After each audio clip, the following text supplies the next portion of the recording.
चलिए, नमस्कार प्यारे बच्चों, बहुत बहुत स्वागत है आज की इस क्लास में। आज हमारी क्लास नंबर 3 यानी कक्षा क्रमांक 30 है। आज हम लोग गणित का जो शिक्षा शास्त्र यानी पेडागोगी क्लास चल रही है, जो संविधा की दृष्टि से अति महत्वपूर्ण मानी जाती है, उसी को हम लोग कंटिन्यू करेंगे। तो कुछ बिंदु छूटे हुए हैं, उनको खत्म करने के बाद हम लोग प्रश्न उत्तरों पर बढ़ेंगे, जो कि अगली क्लास में संभावित रहेगा। आज महत्वपूर्ण बिंदु रहेंगे, तो आप पूरे ध्यान, लगन, पेशेंस और समर्पण के साथ इस क्लास का हिस्सा बनिएगा, क्योंकि यदि आपने ये चीजें नहीं करी तो रिजल्ट आपको मिल जाएगा थोड़े समय बाद। चलिए, और समय दे दिया तो उसका रिजल्ट की बात अलग ही रहेगी। स्टार्ट करेंगे हम लोग यहाँ पर आज की क्लास में गणित की प्रकृति, यानी गणित की प्रकृति, गणित नेचुरल कैसे है, आइए इस पर चर्चा करेंगे हम लोग। गणित दुनिया की अमूर्त चीजों और उनके बीच के संबंधों की दुनिया है। गणित अमूर्त, जो मूर्त यानी सामने नहीं है, और उनके बीच संबंधों की दुनिया है, यानी वर्ल्ड है उनके बीच में। किसके बीच में? जो चीज सामने नहीं है, प्रत्यक्ष नहीं दिख रही है, उस चीज की दुनिया है। गणित विषय की प्रकृति विद्यालय में पढ़ाए जाने वालों विषयों से अलग है। अर्थात गणित विषय की जो प्रकृति है, जो हम विद्यालय या दूसरी क्लास में जिस प्रकार से अर्थमेटिक और एडवांस मैथ्स पढ़ते हैं, इसकी प्रकृति उससे कई गुना अलग है। क्यों अलग है? आगे जैसे जैसे पढ़ते जाएंगे तो हमें ये चीजें समझ में आएगी। ठीक है, इसके बाद बात करते हैं, एक अच्छा गणितज्ञ होने के लिए सभी अवधारणाओं को समझना, लागू करना और उनसे संबंध बनाना महत्वपूर्ण है। इसका क्या तात्पर्य हुआ कि यदि आप अच्छे गणितज्ञ बनना चाहते हैं, यदि आप अच्छे गणितज्ञ बनाना चाहते हैं, तो सभी अवधारणाएं आपने पढ़ा होगा रीजनिंग में, सभी अवधारणाएं, तो जितनी अवधारणा दी गई है उनको क्या करना है? समझना अनिवार्य है। यदि आपने अवधारणा या जो आपको दिया गया है सवाल, उसको समझ लिया, फिर उसमें जो नियम है उसको लागू कर दिया और उनसे संबंध बना लिए, मतलब किस प्रकार से रिलेटेड होता है, आदि चीजें कर ली, तो डेफिनेटली आप एक अच्छे गणितज्ञ बन जाएंगे और अच्छे शिक्षक बन जाएंगे। यही गणित की प्रकृति है। आगे भी चर्चा को जारी रखेंगे, तो स्क्रीनशॉट लेना चाहे तो ले लीजिए और लिखना चाहे तो लिख सकते हैं। ऑनलाइन वालों वीडियो को पॉज करके देख सकते हैं। ठीक है, यदि आप YouTube पर देख रहे हैं तो इसका स्क्रीनशॉट लेने का अधिकार आपके पास रहेगा। ठीक है, चलिए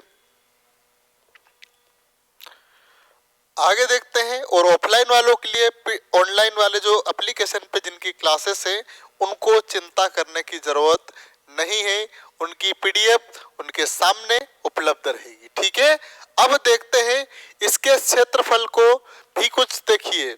अच्छे शिक्षक बनने के लिए क्या क्या सीखना जरूरी है?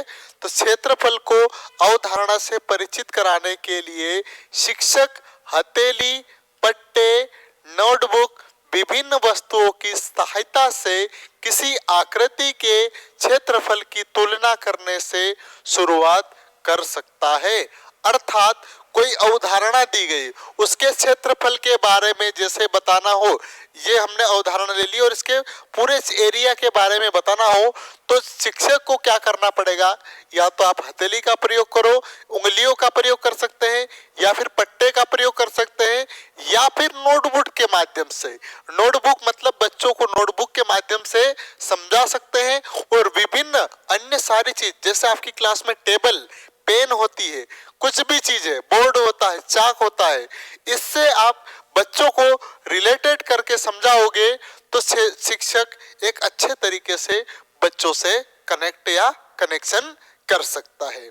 इसके बाद देखते हैं आगे, यदि गणित का एक सिद्धांत स्पष्ट नहीं आया हो तो इसके अन्य सिद्धांतों को स्पष्ट समझ पाना कठिन होता है, क्योंकि इसके विभिन्न भाग एक दूसरे से गहरे अंतर्संबंधित गणित इस विशिष्ट प्रकृति को समझ सकते हैं।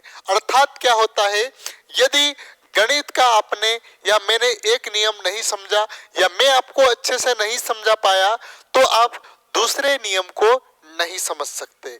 क्यों नहीं समझ सकते? इसलिए नहीं समझ सकते क्योंकि आप क्या होता है, गणित एक नियम से दूसरे नियम पर निर्भर या आश्रित होती है। यदि आपने एक नियम को पूरा अच्छे से समझ लिया तो अगला नियम डेफिनेटली आपको आसानी से समझ में आएगा। जैसे हम लोग गणित पढ़ते हैं अर्थमेटिक में, टाइप 1 यदि हमको समझ में नहीं आया तो टाइप 2 किसी की मजाल नहीं कि समझ जाए। ठीक है, तो यही कहना चाह रहा है गणित कि यदि आपने एक नियम को अच्छे से नहीं पढ़ा तो दूसरा नियम आपको समझ में नहीं आएगा और 100% आप गलती पर गलती करते जाएंगे। ठीक है, स्क्रीनशॉट लीजिए। पीडीएफ ऑनलाइन वालों के लिए उपलब्ध रहेगी, टेलीग्राम चैनल पर भी नहीं रहेगी, ये रहेगी केवल एप्लीकेशन पे, शिखर एकेडमी के एप्लीकेशन पे। ठीक है, चलिए अब गणित की प्रकृति के कुछ मुख्य बिंदु होते हैं, इसको भी हमें समझना अत्यंत आवश्यक है ऐसा लगता है। चलिए तो प्रमुख मुख्य बिंदु पर चर्चा करने से पहले बिंदु की बात करते हैं। पहला बिंदु ये कहता है गणित की अंतरराष्ट्रीय एक भाषा है जिसका नाम क्या है, गणितीय भाषा है।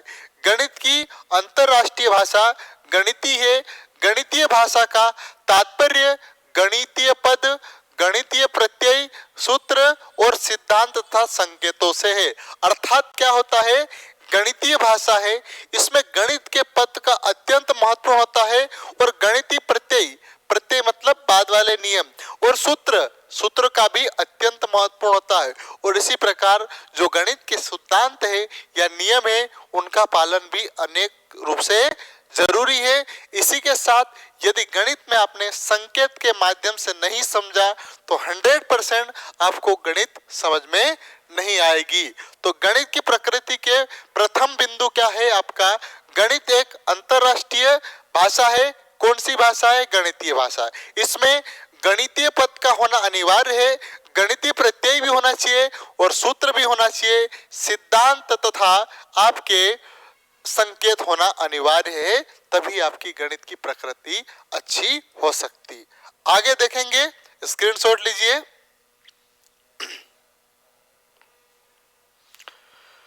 चलिए ये भी इसी एक नियम के अंतर्गत ही है।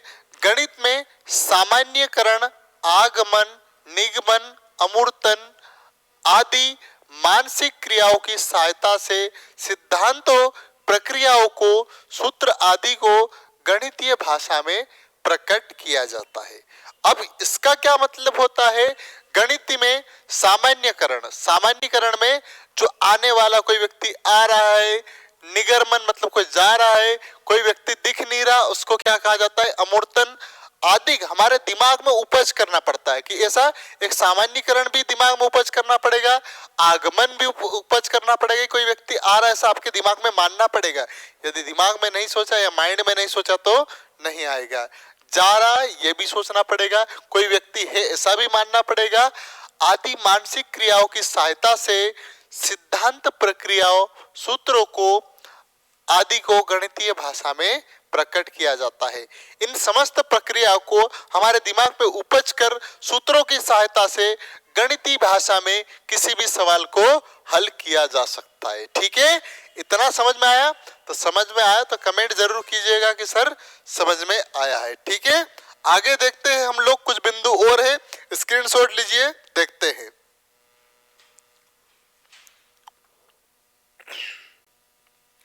ये मुख्य है, जो संविदा में टीचर आप बनोगे तो इस चीजों का ध्यान रखना पड़ेगा यदि आप शिक्षक बन रहे हैं। अब देखते हैं आगे, गणित के ज्ञान से बालकों में प्रश्नात्मक दृष्टिकोण तथा भावना का विकास होता है।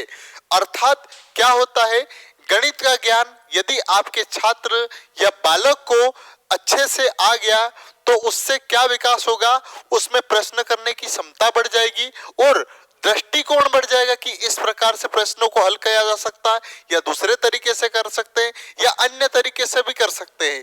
ठीक इसी प्रकार आपकी भावना, अलग अलग तरीके से हल करने की भावना उत्पन्न हो जाएगी।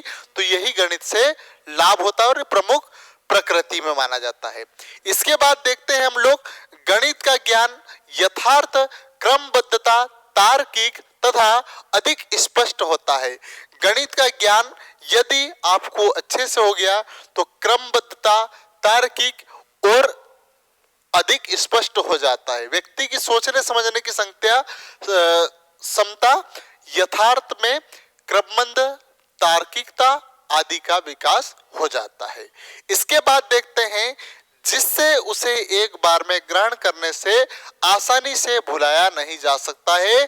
गणित से बालकों को स्वस्थ तथा वैज्ञानिक दृष्टिकोण का भी विकास होता है। गणित के अध्ययन से प्रत्येक ज्ञान सूचना स्पष्ट होती है। गणित के अध्ययन से बालकों में आत्मविश्वास, आत्मनिर्भरता का भी विकास होता है।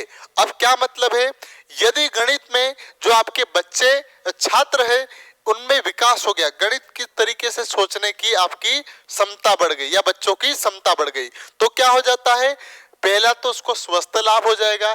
इसी प्रकार वैज्ञानिक दृष्टिकोण से, मानसिक या मनोवैज्ञानिक दृष्टि से उसके दिमाग का विकास हो जाएगा।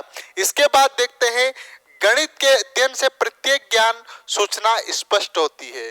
क्यों? क्योंकि यदि गणित आपको अच्छे से आ गई तो आपको कोई बेवकूफ नहीं बना सकता। जैसे आप सामान्य जीवन में व्यापार कर रहे हैं, यदि आपको हिसाब करना अच्छे से आता है तो कोई बेवकूफ बना सकता है क्या? नहीं बना सकता है। इसी प्रकार गणित के अध्ययन से बालकों में आत्मविश्वास और आत्मनिर्भरता का भाव उत्पन्न होता है। इसका मतलब क्या है, गणित ये कहती है मुझे अच्छे से पढ़ लिया, अच्छे से आपने ग्रहण कर लिया तो डेफिनेटली आपकी सोचने समझने की क्षमता और बहुत सारे अन्य दृष्टिकोण से सोचने की क्षमता बढ़ जाएगी। इसी प्रकार यहाँ पर आपका आत्मविश्वास बढ़ जाएगा और आत्मनिर्भर यानी स्वयं पर निर्भरता बढ़ जाएगी, यानी आप कोई भी कार्य गलत या सही उसको दृष्टिकोण से देख सकते हैं। ठीक है, चलिए आगे देखते हैं, स्क्रीनशॉट लीजिए।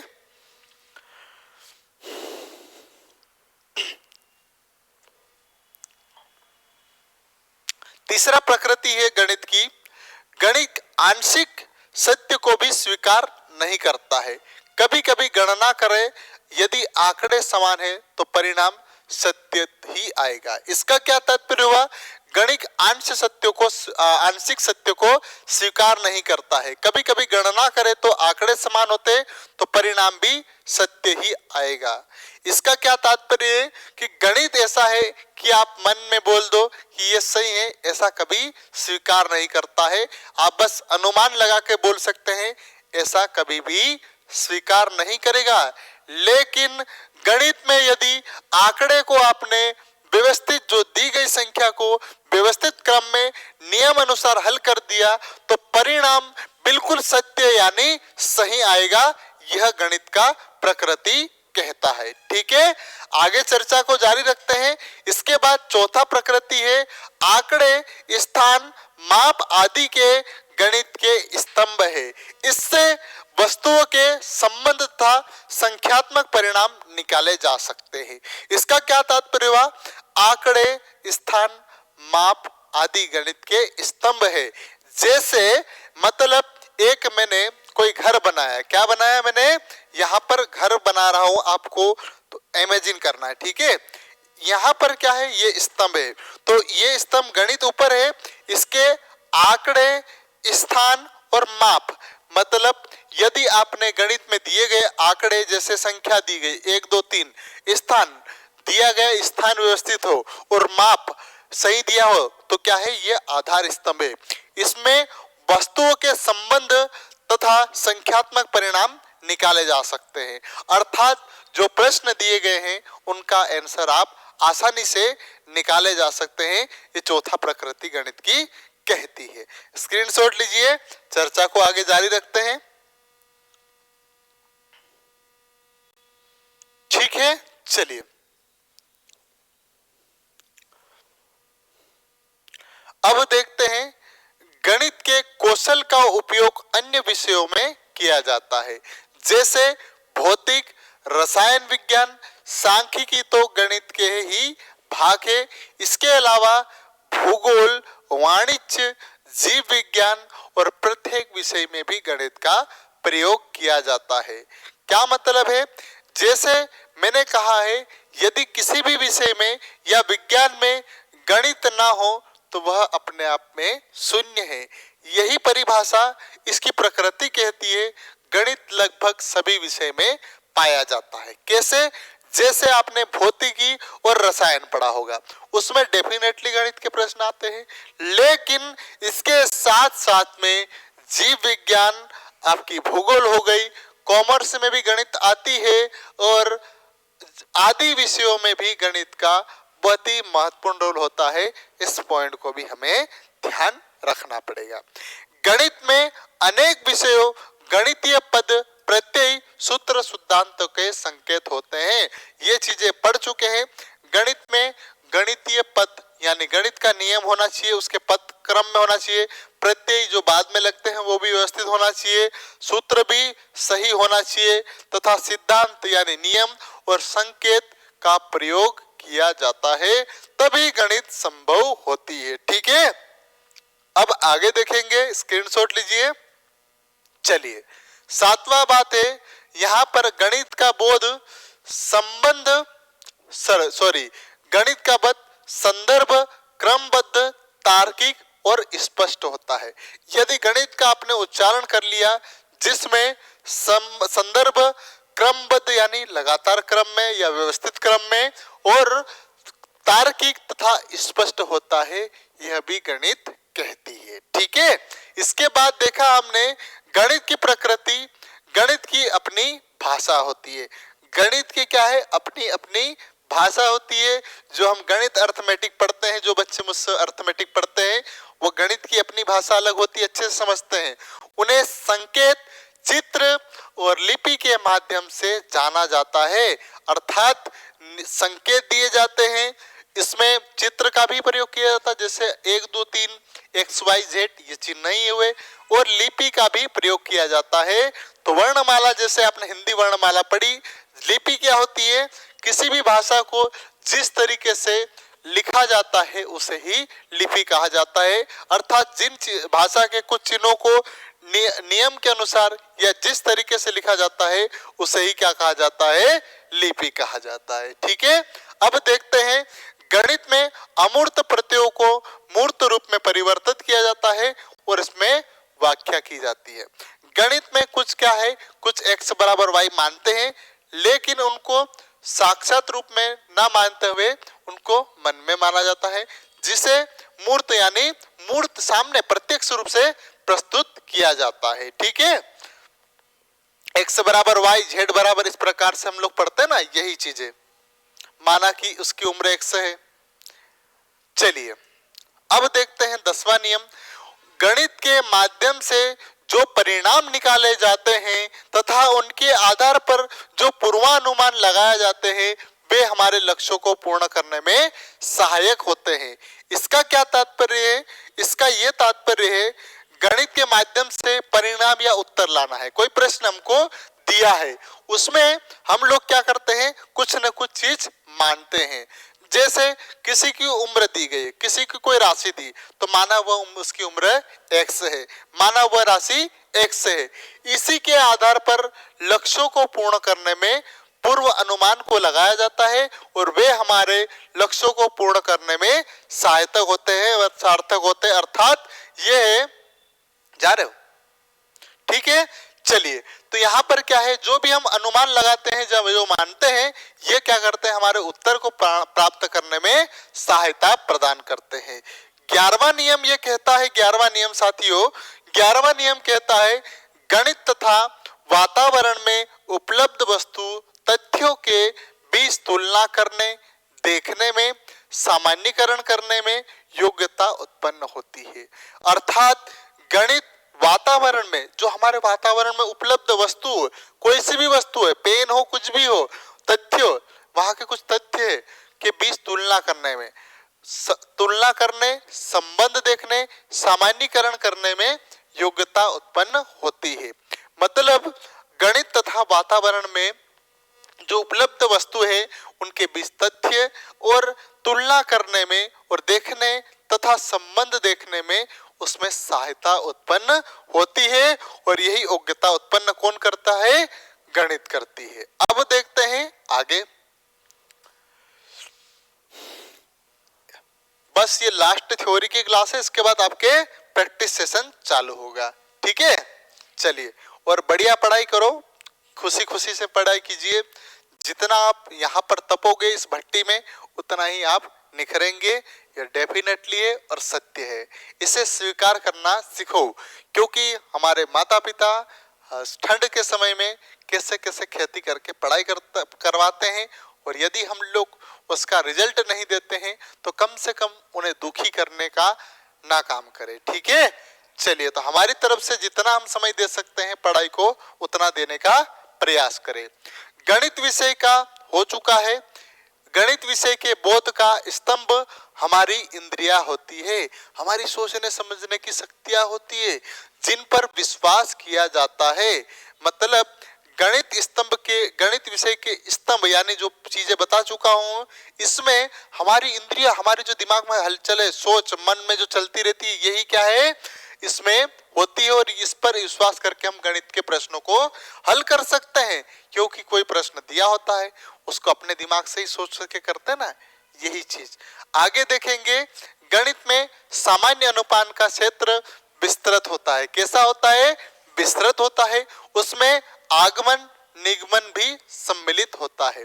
मतलब गणित में सामान्य अनुपात का क्षेत्र विस्तृत होता है और उसमें आगमन और निगमन भी सम्मिलित होता है। गणित पूर्णतः नियमों, सिद्धांतों और सूत्र के बंधा हुआ है, जो हमारी सभ्यता का आधार है। गणित में ऐसा आगे पीछे कुछ नहीं कर सकते हैं। जो सभ्यता है नियम है और सिद्धांतों से और तथा सूत्र से बंधा हुआ है, जो कि हमारी सभ्यता का भी परिचायक माना जाता है। क्योंकि जो पुराने समय से नियम चले आ रहे हैं, उसमें आप हल्का फुल्का चेंज कर सकते हैं। यदि आपने सूत्र या नियम को ही चेंज कर दिया तो कभी भी गणित अपनी सभ्यताओं के अनुसार कार्य नहीं कर सकती, या आपका विवेक भी नहीं कर पाएगा। ठीक है, चलिए अब देखते हैं। गणित के अध्ययन में छात्र में आत्मविश्वास उत्पन्न है। अर्थात गणित का जो छात्र अध्ययन करता है उसमें छात्र में आत्मविश्वास उत्पन्न होता है। छात्रों में आधुनिक स्पष्ट दृष्टिकोण उत्पन्न होता है। जैसे मैंने कहा, आपको किसी ने व्यक्ति ने मारपीट करी तो गणित आपकी व्यवस्थित है, तो आप उसको वापस जवाब दे दोगे। यदि आपकी सोचने समझने की क्षमता नहीं है तो गणित कहाँ से होगी? तो सोचने समझने की क्षमता से यहाँ पर गणित की विकास होता है। गणित की प्रकृति का विश्लेषण शुद्धता, मौलिकता, सरलता, परिणामों, सत्यापन तथा संक्षिप्तता पे आधार पर होता है। इसका मतलब क्या है?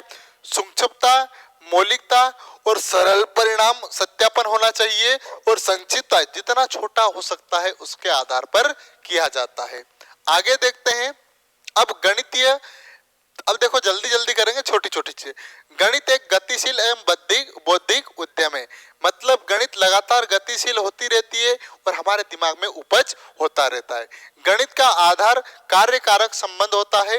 ये कारक हम पढ़ चुके हैं, कर्म को करण से सारी चीजें। इसके बाद गणित एक यथार्थ विज्ञान है। गणित क्या है? एक विज्ञान ही है। इसके बाद गणित की प्रकृति तार्किक होती है, सोचने समझने की क्षमता वाली। ठीक है, इतनी चीजें के बाद अब देखेंगे हम श्री भीम, एक जो सीवी भीम संकरण के अनुसार, इनके अनुसार भी गणित की प्रकृति के कुछ नियम है, इनको भी हम देख लेते हैं। यह परिणात्मक एवं प्रतिरूपों का अध्ययन है, इन्होंने कहा, और गणित यह सामान्यीकरण का विज्ञान है, अर्थात गणित ही विज्ञान है। आगे देखेंगे इन्होंने क्या कहा है। एक जीवंत क्रम तथा माप की एक भाषा है गणित। यह भविष्य में आने वाली की समस्याओं को हल करने में सक्षम है। यानी आपकी सोचने समझने की क्षमता गणित अच्छी है तो आप आने वाली समस्याओं को पहले से ही सोच सकते हैं।